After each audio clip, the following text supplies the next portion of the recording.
All right, time for Q&A. I told you to ask me questions, and so now I will answer said questions, whatever it is, personal or wrestling related. Now, I'm not going to answer all these questions because some of them are just like too long. So I highly recommend in the future short questions and not like 3-part questions either. So we got Wrestle Overview. If you could pick any dream match for all of the current champions on the main roster plus WWE, who would it be and how would you book it? That could be a video in of itself, but let me try to answer it. If you're talking like dream matches, I don't know. Are you talking like, can I pick like Dusty Rhodes versus Cody Rhodes, or could it be like? Can it be like anybody? Like, can I get Dean Ambrose back in WWE so we could have a triple threat between him, Seth Rollins, and Roman Reigns? A triple threat there. Or if we're just talking like what's available right now, I would say Cody Rhodes versus Obafemi. You know why? Because I want Obafemi to win the big title. I don't even want him to go into the US scene, the mid-card scene. I want to go directly to the main event and not even the World Championship. I want him to win this one right here, the one that WWE considers the most important. So that's my dream match right now. Obafemi, Cody Rhodes, or Obafemi versus whoever holds this title. In fact, if you want to hold this title, you can, because I'm going to give it away.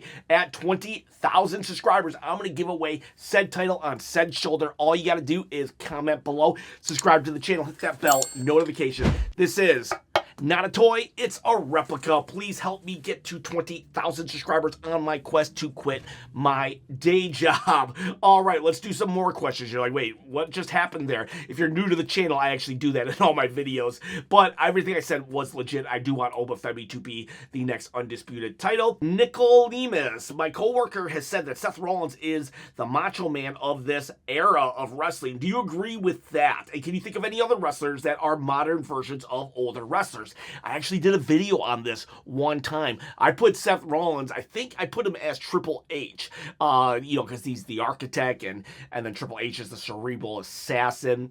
I get what you're coming from, though, or where your coworker's coming from, because of the flamboyant outfits. I think that's where he's really going at it. But honestly, other than that, no. I mean, Macho Man was he'll always be the Macho King to me. Oh, yeah. But the Macho King, he was like one of one. And I'll tell you what, I think I should redo that video. It was back in the day. I remember when I did that video, I put so much time into it. I put weeks into it. I thought that video was going to be the video that popped off this channel. No. Nope. So, like, maybe I'll redo it, though. And then, are you a cat or a dog person? I love dogs. Humans don't deserve dogs. Dogs are so good to us. I think I'm a cat person, though. I am very busy. I get very hyper-focused on what I'm doing online. I don't think I could give the proper attention to a dog, but a cat, like, it's fine being by itself and just getting attention here and there. Sky, Wonder Wolf, who do you think will be the next John Cena? Please don't say boring Cody, LOL. And what is your favorite foods? Who would be the next John Cena? Oh, man. If we're talking just on top of the industry, I think that's going to be Braun Breaker. Maybe Obafemi. But if we're talking like who could be the next breakout star into Hollywood, I would say Trick Williams. There's something about Trick Williams' personality and confidence that makes me think he'd be great in Hollywood. Oh, and my favorite foods. My favorite food is Thai food. I'm 50% Thai, actually, and I can actually cook almost every meal. The one meal that I cannot cook that is actually my favorite is kamudang. But my runner-ups are Gainkawan, Papet by Kapow, and Mupalo. Those are real names, by the way. Ben P says, how did Bill Goldberg hurt you? One time I had to watch one of his wrestling matches. That hurt my eyes. One time I had to listen to him give an interview. That hurt my ears. One time I had to listen to Bill Goldberg talk about how WWE has buried him when WWE literally fed him The Rock, his first match in WWE, and recently he said, oh, they had some Asian chick beat my record. So Bill Goldberg literally hurts my soul every time he speaks on how he has been mistreated in this industry that literally bent over backwards for him. Longneck says, how old are you and how many collective years have you watched wrestling? I am 46 years old. I've been watching wrestling since WrestleMania 5. Literally, that was the first wrestling thing I ever did. So I just take the WrestleMania and I minus 5. We're at WrestleMania 41, minus 5. Where I've watched for 36 years. Dez12458 says, as someone who's been to WWE shows, are the prices worth the product we're getting? Also, how does it feel for you as a 35-year-old loyal fan to be priced out? I am priced out, like for real, legit. I cannot afford to go to a WWE event. So how does it feel? Straight up, it feels like crap. It really does feel like crap. Feels like that I have invested so much time, energy, love, like literally I love WWE, and it just feels horrible that they don't care about me anymore. And you know, you can say it's business all day long, don't matter. You're asking me how I feel, and that's how I feel. I feel it's horrible, and I hate it. And is it worth the price right now? No, it is not worth the price. I'm never going to justify. I cannot justify the ticket prices. I think it sucks and it's crappy. If you have the money to do it and you want to go. That's fine. That's you. You do you. I'm telling you me. I was asked a question and I will never do it. If you know how like you see some people, they'll go and like, I paid $40,000 for this ticket. I will never do that. If this channel ever gets to a point where I can afford a $40,000 WrestleMania ticket, I promise you, I will not go. I will take that $40,000 and I will do a giveaway for 4 people. I'll give them $10,000. If I ever get to that point, I'm not even joking. You can hold me accountable. If you ever see me spending $40,000 for a ticket at WrestleMania, even WrestleMania, unsubscribe to this channel because I have sold out and I have become part of the problem. Interesting follow-up question, coincidence. Soul Collector, how is the grind to become a YouTuber? Can you explain it? I want to see you hit 20,000 to quit the day job.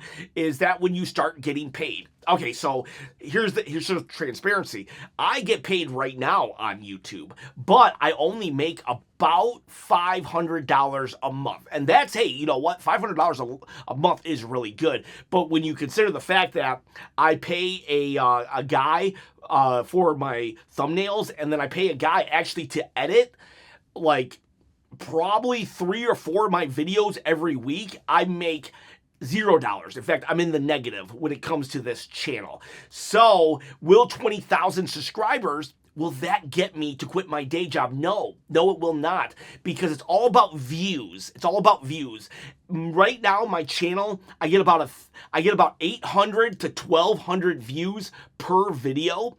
I actually need about 10,000 views per video. So if you think of it in that terms, I'm only to 10% of my goal to quit my day job. So when I ask you guys, when I try to bribe you with that contest, like, hey, like the video, comment on the video, those 2 things right there, plus sharing the video, those are the things that will actually get my video seen by other people. You guys don't even realize it. Even if you don't want to win the belt, please do that anyways, because that shows YouTube's algorithm, the almighty algorithm, that the videos are worth watching. And so it sends it to other people who might not have ever discovered the channel. But if you guys don't do that, then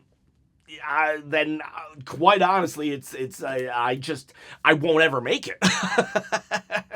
So is this a guilt trip? Maybe, but like, it's the truth also. And I don't know what to tell you. So I am only at 10% of my goal to quit my day job. And what sucks is in January comes my health department season at my day job, so I will be doing less videos then. So I got about 2 months to make it, and I just don't see it happening. I'm going to be real now. I'm starting to be realistic. It's not going to happen. I will say though that I am going to start using shorts and other things on other platforms, because because if YouTube isn't going to pay the bills, maybe those will. So please go check out the Wrestle Shorts channel, also the Instagram, the Facebook, the Twitter. It's all in the description. It's all in the description. So yeah, so the YouTube grind is not going as fast as I would like it to, but it is moving forward. And that's, you know, that's better than some people's grind. Some people are at a complete halt. I'm moving forward, but just at the pace that I'm going, I don't think I'll be doing daily videos all the time unless you guys and gals help me out just a little more with comments, subscriptions, and likes. Because, I mean, even 1,000 videos, I only get maybe 80 likes. So that's 920 people who aren't liking the video. And that shows YouTube, well, you know, most people don't like that video. And it is what it is, you know. I love you guys. I really do. Hopefully that didn't sound like me whining. It's just, like, I don't know how to get people to like my videos or subscribe to the channel. Anyway, Soul Collector also asks, who had the better title reign, 06 Rey Mysterio or Jey Uso? That is a great comparison.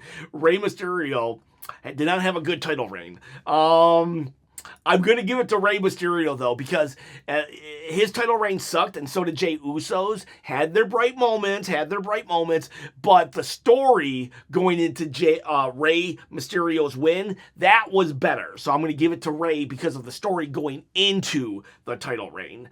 Then we got Wrestling Sensei. Would your match card for WrestleMania 42 be if you booked a WWE in 2027? Okay, so I'll tell you what. That's a video in and of itself. After Survivor Series, War Games, I will do a WrestleMania 42 prediction card. How about that? So just gotta wait a little bit. Then he also asks, if you could make a wrestling company today, who would be your first signings in women's and men? So you need to tell us, it has to be under 30. Top card signing. I would probably go Braun Breaker. Braun Breaker because he has family connections in the business already. I think Braun is great because it would be a toss-up between Oba and Braun Breaker, but because Braun, his uncle is Scott Steiner, there's so many connections, I would go there. A mid-card signing, I would probably go Trick Williams. Trick Williams, I believe has like very much an upside even in Hollywood. So like he would be a great pick to get in. Tag team, who's that? The brothers, the Creed brothers. Those guys are really good and they have a great personality that they haven't been able to showcase. So I'm going the Creed brothers for a tag team. And a women's signing, I would pick Chelsea Green, but she's actually over 30. So I'm going, here's one that might surprise people, Mariah May. Mariah May has already been to the top of AEW, and I'm seeing what she does in NXT, and I think she's doing a great job. Is she perfect? No, she has a way to go, but she's only 27. I could see building a division around her. Akmel Ryan. Okay, favorite answer for DC and Marvel. Ooh, okay, favorite superhero. Superman for DC. It used to be Batman, but he became too OP. Like, we'll talk about that in a second. So, Superman, and it's not just because of the Superman movie. I've actually loved Superman since 1992 when I started. The death of Superman is actually what got me into comics. And my favorite, Spider-Man. I'm very basic when it comes to superheroes in comics. Like, you know how I love the heels in wrestling? Well, I love the baby faces in comics. Superheroes you think are overrated? I think Batman is overrated, believe it or not. For the longest time, Batman was my favorite superhero. But the problem was, one day I see Batman fighting Darkseid on the planet Apokolips. I'm like, how is Batman fighting this guy? I get it. With plenty of prep time, Batman is like everything. But nah, it got a little too over the top for me with Batman. I prefer Batman to just be fighting crime in Gotham City. The Batman that basically was all the 80s Batman from year one all the way to Nightfall. That's my Batman right there. But anything after Final Crisis is like, he's just too overpowered. It's like, give me a break. And same kind of goes for Wolverine. Same aspect. Love Wolverine, But one time Wolverine was literally like thrown like into a volcano or something, and all his flesh was gone, but his healing factor is so powerful. I was like, come on, give me a break. Here's something though. You know, in WWE, I say don't overpower your baby faces. I mean that for comics too. Sometimes they just overpower these guys because they're popular, and it ruins the element of danger for me. Ryan Ludwig says, what are your thoughts on Dom Mysterio and El Grande Americano basically becoming faces in Mexico? Dominic Mysterio, like, he's just something else. He's something else. I'm so proud of him. Here's a dude that I was like, Nepo baby does not deserve to be in WWE, and then he made me eat my words. He's a Nepo baby that definitely deserves to be in WWE, so I'm very happy for him. And then for Grande Americano, I am just so happy, thrilled for him. Talk about career renaissance. This was a dude that was blacklisted at one point in time, and like, honestly, I forgot all about him. I really did forget all about him, and I've been watching for over 35 years, so it's amazing that not only is he like popular in WWE, but now he's popular in the country that pretty much banned him, blacklisted him from wrestling. So talk about a fairy tale story. Very, very happy that Grande Americano is finally getting the props he deserved. Jimbo Slice says, what do you tend to watch on YouTube besides wrestling content? I will watch Screen Crush. They talk about a lot of TV shows and movies that I like, very nerdy culture right there. And then I will also watch stuff about history documentaries and stuff on YouTube. So I'm a giant nerd. Like, this is not an act. Come at Meow says, what kind of car do you drive? Mazda, a Hyundai Mazda, and then any preference in something in particular you would like. My two favorite types of cars are the Mini Cooper and minivans. I don't know why. Maybe I just like the word mini, but I just love the look and feel of a Mini Cooper. Never been in one, but a minivan is amazing because it's like driving a truck, but like not. You can just put stuff in it, good on gas mileage, has a low center of gravity, so you can drive it in the snow. I'm from Michigan, and so yeah, minivans are probably what I would do, but I actually do like Mini Coopers as well. We have Carmichael. If you could travel back in time to any period or historical event, and if you're just observing it like you're invisible, where and when would you be? For example, I would travel back to the time of Jesus. I think like that's the go-to answer. Yeah, I'm going to travel back to the time of Jesus and stuff like that. It's kind of like when you say, tell me what you're thankful for. You automatically have to say, oh, I'm thankful for my health, for my family, because it's like if you say I'm thankful for, I don't know, an autographed Roman Reigns championship belt, then you seem like, wait, you prefer that over your kids? So you kind of have to have like some like very, very go-to answers you have to say. So I'm going to take all religious elements out of this and say if I could go anywhere in history, it would be the Cuban Missile Crisis. The Cuban Missile Crisis is kind of a weird one. I'm a history buff, and I believe that's the closest that the world has ever come to basically destroying itself. And I would love to just be in that atmosphere, to see how everybody's reacting to just the fact that we're about to go to nuclear freaking war here. So like, if I could be a fly on the wall, that's where I would be. Ducky of Doom, if you could choose one WWE wrestler that would never have to retire and would be ageless, then who would you choose, past or present? Kurt Angle. Kurt Angle was the all-around. He was all-around. He was so good. He could be funny. He could be intense. He could be so many things. Kurt Angle would be my guy. Bonus question. What is the one wrestler that has never been a heel/babyface that you would want them to become? That's a tough one. Rey Mysterio has never been one, but I don't see him as a heel even. The Dragon Steamboat never was one. Ultimate Warrior was never one. Screw it. Rey Mysterio. Let's turn Rey Mysterio heel right now, and he can just, that can flip Dominic Mysterio. Besides wrestling, what kind of other hobbies do you have? I don't have many hobbies. Like, I'm working, last time I did this video, I said I had an internet comedy show that I wrote a while ago. I've been working on that. And then comic books, I guess you would say, comic books would be the closest thing. While I don't read them because I can't afford them anymore, I do keep up on comics through YouTube and like Wikipedia and online sources. So I guess comic books. And I've also been doing a lot of like exercising lately, but I don't consider that a hobby because I literally wouldn't exercise if I wasn't trying to lose weight. Just Call Me says, what is the segment that breaks you every time, no matter what, how many times you watch it? For me, it's Eddie Guerrero's testimony on addiction in the segment with Brock Lesnar. That's a good one. That's like, yeah, that's going to break you no matter what. Eddie Guerrero, it's right before he fought Brock Lesnar and won the title. No one thought he was going to win the title. Whew, no one thought that. Let me do something different. I would say Ultimate Warrior, actually, when he it's the night after WrestleMania and he gives a speech to the crowd. He's like, oh my gosh, it was a great speech, right? Now, Ultimate Warrior, I'm going to say this. From what I hear and understand, he was not a good person most of his life. I don't know what the last 5 or 10 years was. It did seem like there was a difference with him when he came back to WWE.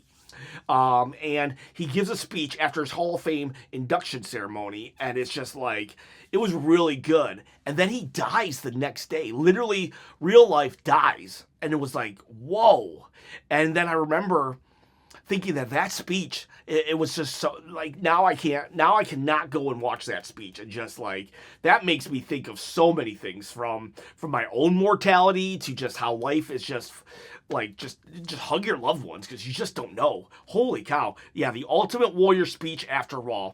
I'm not excusing for him for anything he's ever done in life, but that speech right there. Joe Litton says, why in the world the acknowledgement ceremony didn't take place after Roman beat the OTC Solo Sikoa? Is it a plot hole? I'm nitpicking, but it doesn't make sense. I mean, are you nitpicking? If WWE promises us we're going to have an acknowledgement ceremony and then they don't, are you nitpicking or are you calling WWE out on a promise that they broke? So anyways, it is a plot hole. It is a plot hole. It should have happened. Honestly, whether or not you love Solo, and I know you do, I love you, Solo. It's Roman. It's a plot hole that Roman doesn't make Solo just stop being Solo. Remember when when Jey Uso had to fall in line? Well, he had to start like basically standing behind him, and Solo didn't have to. Solo's just running amok on SmackDown still. So giant plot hole, lazy writing, and yes, there was no acknowledgement ceremony. So I know exactly what you're talking about. It was supposed to happen on the Raw before the Rumble, like I think January 27th or something like that. And all they did was have a Roman Reigns 2K25 ceremony that he's on the cover. So lame sauce. You're right. Is 3i Atlas an alien mothership? I have no idea what 3i Atlas is. I don't know if it's an alien mothership. I don't think aliens come and visit us. Whether or not they did in the past, I'm not going to tell you, but nowadays, the state that the world is in, I bet when aliens pass us in the galaxy, they lock their window. All right, now we go to male human guy persona. More heel versus heels can be interesting and fun, don't you think? Yes and no. It just depends on the heel. Dominic Mysterio versus Rusev, that was fun. Grayson Waller versus Rusev would like, I don't know, that would just get Rusev cheered. Fresh and Fly says, what made you want to be a YouTuber? Because I had failed so many times. I had failed so many times trying to get my stuff out there. Wrote an internet comedy. I wrote a novel. I wrote a screenplay. I wrote multiple screenplays for a TV show and for movies, and just couldn't get nothing out there. So I saw that YouTube was something that didn't rely on other people approving my stuff. So I turned on a camera and I hit record. So I just want to do creative stuff. I need a creative outlet. So that's what made me want to be a YouTuber. I needed a creative outlet, and I thought, what the heck? Let's try this YouTube thing that the kids are talking about. Smash, marry, delete. I'm not doing that, but it's hilarious that you tried to get me to do it, so thanks for the laugh. And then Fresh and Fly, can you rate my joke? I was working at the gym, but I had to quit because I was not able to bench 30 pounds. I had to put in my 2-week noticed. Weak, W-E-A-K. That's a decent dad joke. I'd give it a 7. But if the delivery was good, you could probably pull an 8 or a 9. Here, let me try to do a good delivery. I was working at the gym, but I had to quit because I was not able to lift 30 pounds. I had to put in my 2 week notice. Huh? Get it? Weak? If you lean into the cheese, it gets funnier. We got LT. How would you book, in my best Paul Heyman voice, Brock Lesnar, to make him actually interesting? I would give him a retirement angle, just like everybody else. But I would say him and Paul Heyman get together, and they say whoever beats Brock Lesnar next will retire him. So for 2 years, he shows up and wrestles 3 times a year, but that means for 2 years, he's literally, anytime you defeat him, he can retire. So it's like, people got to step up to this challenge. Who's going to be the guy? Daniel Kinzer asked me, why do I like Jey Uso, but I don't like Goldberg? They both, they're not both of them aren't the greatest in the ring. Well, it's not necessarily the in-ring ability that makes me not like Goldberg. It's like, there's just lots of reasons. There are so many reasons that I don't like Bill Goldberg, but I'll tell you this. There is a big difference between Jey and Goldberg. Jey loves the business. I don't think Goldberg ever did. And then we got Shark Fan. What do you think about Goldberg? I think he sucks, not just as a wrestler, but as a human being. I do not like Bill Goldberg at all. Equalization, have you picked out a Halloween costume yet for tomorrow's SmackDown? Well, now, it's like 10 days later. I apologize. It took me so long to get to this. I forgot. I'll do better. Next year, please, somebody remind me, October 1st to get my Halloween costume ready. Then we'll do Brian. He says, do you think that the Karate Kid 2 and 3 plots should have been reversed? He went from a death match in Okinawa just to go back to another karate tournament in the Valley. Well, in the 80s and 90s, trilogies, I mean, maybe Star Wars aside, weren't really, they didn't really plan ahead for trilogies. So almost like every movie, even if it was a trilogy, it wasn't meant to be a trilogy. So that's why it probably happened. I get your point, though. You kind of want to ramp up the danger. My favorite, though, of all the Karate Kids, I loved Cobra Kai. Sweep the leg, people. Sweep the leg. Tracy Gold asks, who are your favorite YouTubers? Screen Crush, Wrestling Bios, Ollie Davis on Wrestle Talk, Simon Miller. Those are my favorite.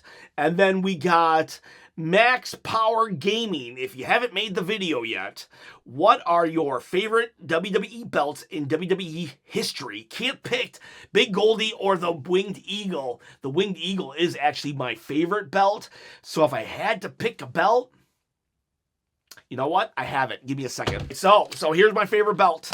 It is the $1 Million Belt. $1 Million Belt is actually probably my second favorite title of all time. The $1 Million Man could not buy the World Championship, could not win the WrestleMania 4 tournament, so he literally had himself made a belt. $1 Million Man, so freaking hilarious.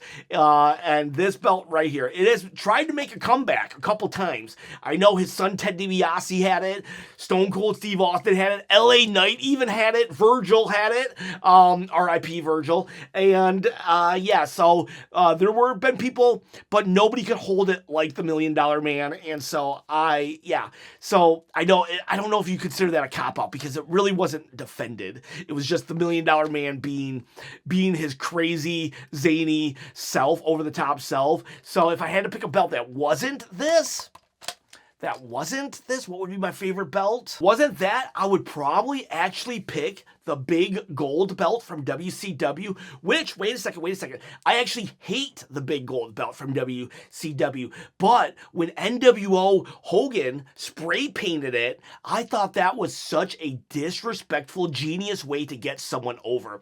So I'm actually going to pick, as my second favorite belt of all time, not including the $1 Million Belt, the WCW Big Gold spray painted with NWO on it. And that's a revelation to me now that I'm thinking about it. Like, so I'm thank you for asking that question, because I probably wouldn't have said that unless I had to really sit down and think. Because I always say, what's your favorite belt? The Winged Eagle. Winged Eagle is my favorite. So, all right. So there you go. Those are your Q&As. I got no more for you. I'll do it again. I'll do it again in a month. Sante Zap. I stole this idea from Sante Zap, by the way, just so you know. I'll do it at the end of every month, and we'll do it at some point in the middle of each month. All right, boys. All right, girls. All right, aliens, if you're with us. See you, bye.